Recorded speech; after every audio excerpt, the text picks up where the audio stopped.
नमस्कार। हमारा आज का टॉपिक है एपिजियोटोमी।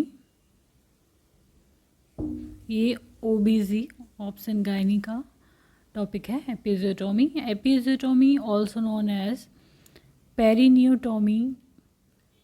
एपिजियोटोमी को हम पेरिनियोटोमी भी कहते हैं। ये एक सर्जिकल इंसिजन है of the perineum and the posterior vaginal wall.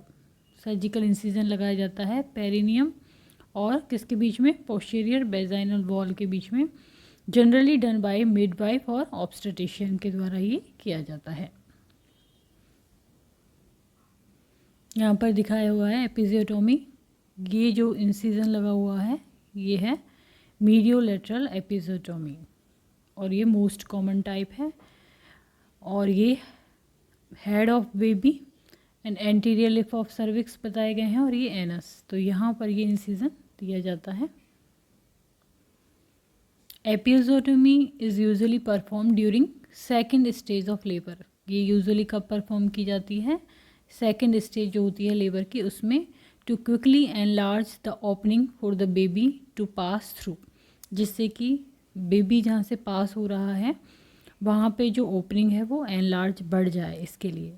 The incision which can be done from the posterior midline of vulva straight toward the anus or at the angle to the right or left mediolateral episiotomy is performed under local anesthetic के presence में ये दी जाती है, जिसको प्यूडेंडल anaesthesia भी बोल सकते हैं, pudendal anaesthesia and suture after delivery. और डिलीवरी होने के बाद में इसको सुचर कर दिया जाता है।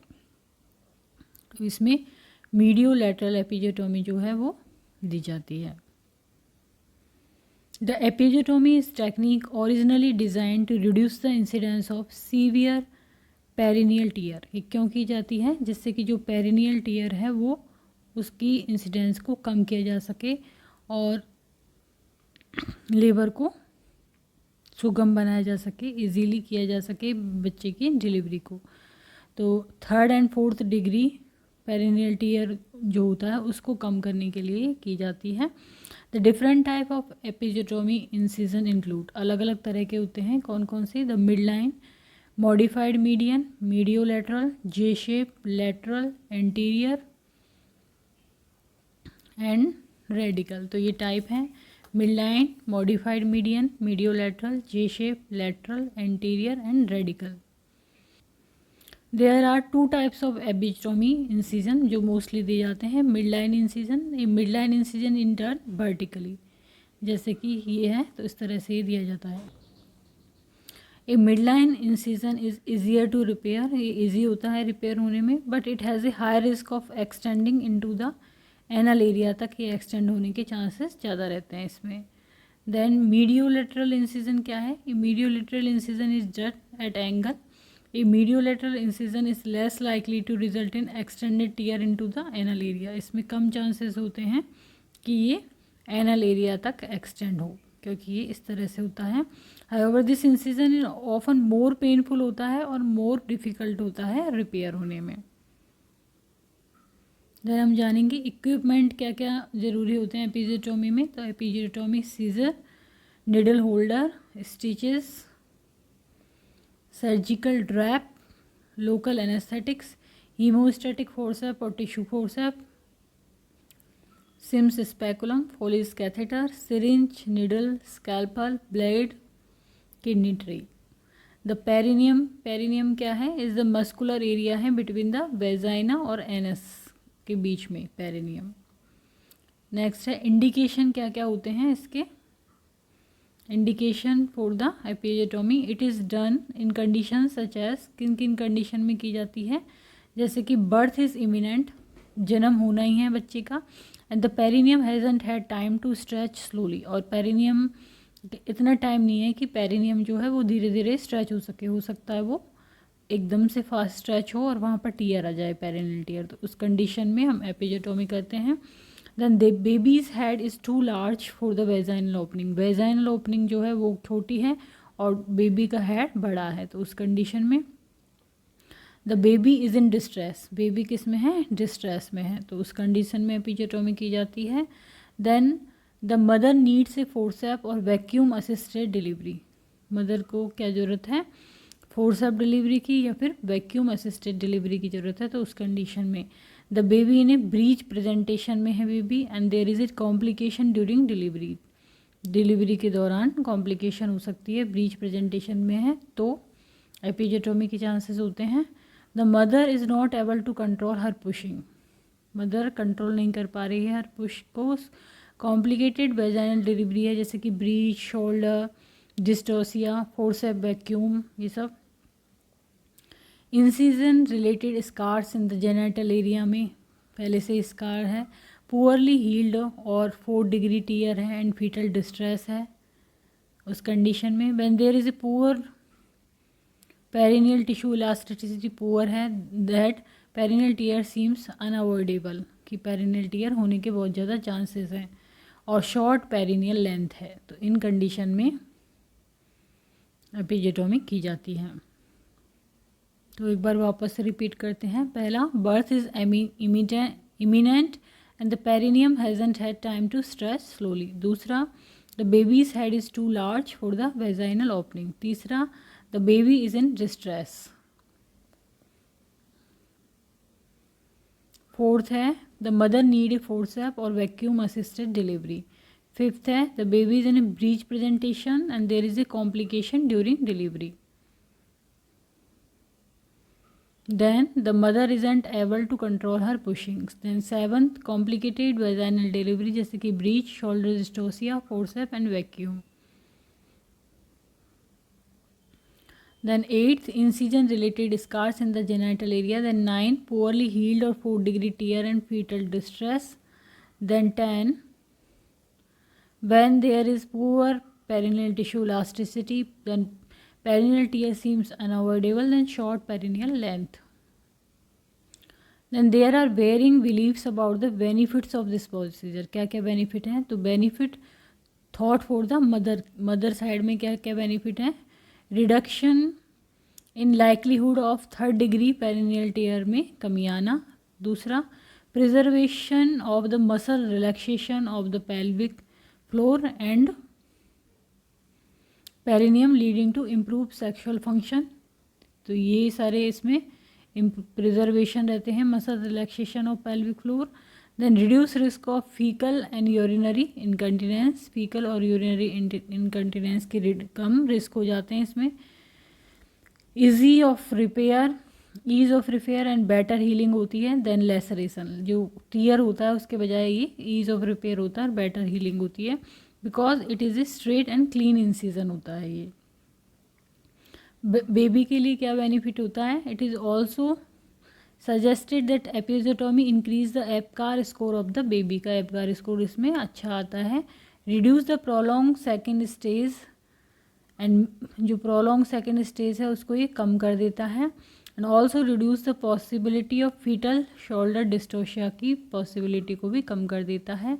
In some cases right perineum could lead to fetal एस्पेक्शिया।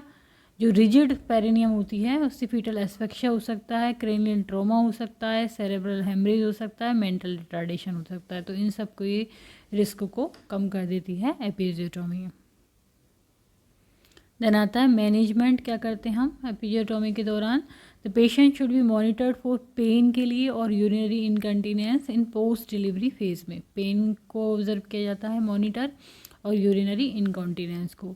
The suture use to close an episiotomy will reabsorb in the tissue within 6 to 8 week में ये रीअब्जर्व हो जाते हैं। There is no specific treatment and personal hygiene जो है वो सबसे important है। Personal hygiene is key to healing.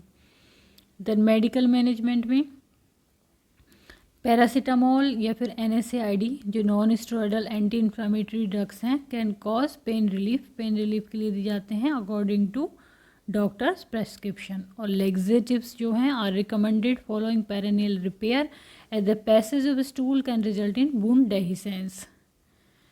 क्योंकि जो पैसेज ऑफ स्टूल्स है उससे वुंड डेहिसेंस के चांसेस ज़्यादा होते हैं, इसलिए स्टूल सॉफ्टनर्स, लेग्जेटिव्स जैसे कि स्टूल सॉफ्टनर्स हैं जैसे कि lactulose should be titrated to keep the stool soft not loose and are prescribed for 10 days के लिए post operatively.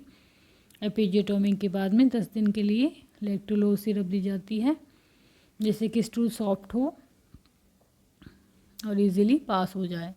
Then broad spectrum antibiotics भी दिए जाते हैं, recommended in the immediate post operative period to reduce the risk of infection and wound healing, जिससे कि wound healing हो जाए, इन्फेक्शन की रिस्क कम हो जाए। इसलिए पोस्ट ऑपरेटिवली डॉक्टर के अकॉर्डिंग ब्रॉड स्पेक्ट्रम जो एंटीबायोटिक हैं उनको लें।